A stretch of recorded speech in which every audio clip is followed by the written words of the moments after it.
歡迎收睇 G Chain Ultra。UE 嘅耳機咧，相信大家都有聽過㗎啦，亦都知道咧佢有幾好聲嘅。咁今集咧就唔係講耳機，想同大家分享下 UE 嘅另一款產品，就我手上呢幾隻嘅無線便攜式藍牙喇叭。咁今次呢幾款喇叭又係咪好似咧 UE 耳機咁好聲呢？今集咧就同大家一齊研究一下啦。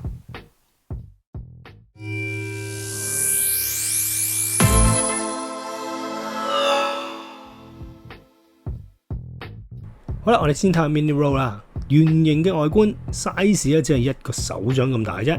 重量咧只有279個 gram， 拎上手咧一啲都唔覺得重噶。加上咧背面有一條吊帶啦，咁啊隨便咧可以掛喺任何地方用都可以噶啦。UE 亦都喺呢個產品上面咧踏入咗環保嘅概念。Mini Roll 咧採用到40% 回收塑膠材料製造而成。雖然係咁樣啦，但係做工一啲都唔馬虎噶，質素同手感都非常之好。另外，喇叭擁有 IP67 嘅防塵防水等級，仲加入咗防跌落嘅設計。官方指出，最高可以由1.2尺跌落地下咧都冇問題㗎。而續航力咧就有12個鐘，電量都可以撐到咧大半日㗎啦。Mini Roll 可以同時配對兩個設備，使用嘅範圍咧大約就係40尺左右，距離咧就唔算話好遠，所以用嗰陣咧都建議大家放近呢個播放器咧就會比較穩陣啦。值得一提啦 ，Mini Roll 可以透過 Auracast 利用 Party Up 同無限個 Mini Roll 咧一齊播放音樂㗎，做出嚟嘅效果咧就好似音樂廳咁震撼啦。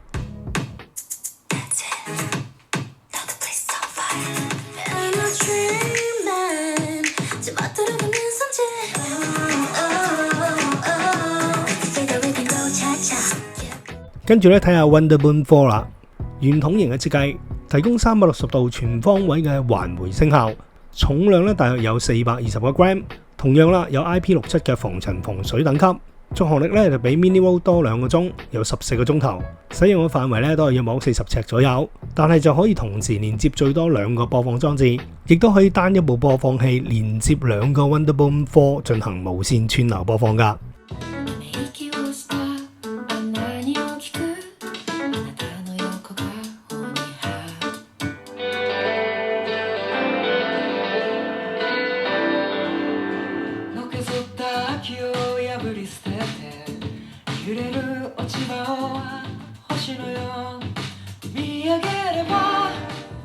好啦，最後同大家一次過睇晒呢3款 Boom 系列嘅筒型喇叭先，分別有 Boom 4、Mega Boom 4同埋 Ever Boom。3款外形咧都有啲相似，亦都係有提供到360度全方位環迴聲效，同時支援咧多種 EQ 效果，好似有低音增強模式啦、小型空間模式、深度放鬆嘅模式，同埋 Podcast 人聲模式㗎。不過咧3款喇叭嘅重量、輸出同埋續航力等等嘅規格咧都各有不同。咁我就整合咗啲資料，大家咧可以參考翻畫面呢個表啦。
世界接跌移動進入了樂園，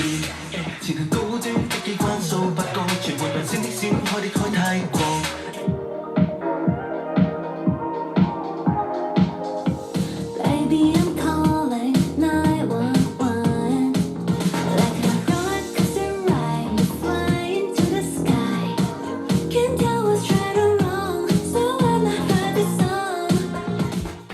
Boom 系列最大特色咧就係可以喺 UE Boom 應用程式上面咧用到 Party Up， 同時配對150個 Boom 嘅喇叭一齊用啦。我就將手上3款 Boom 嘅喇叭連接埋試下，擺放喺唔同嘅位置，聽一聽出嚟嘅效果係點啦。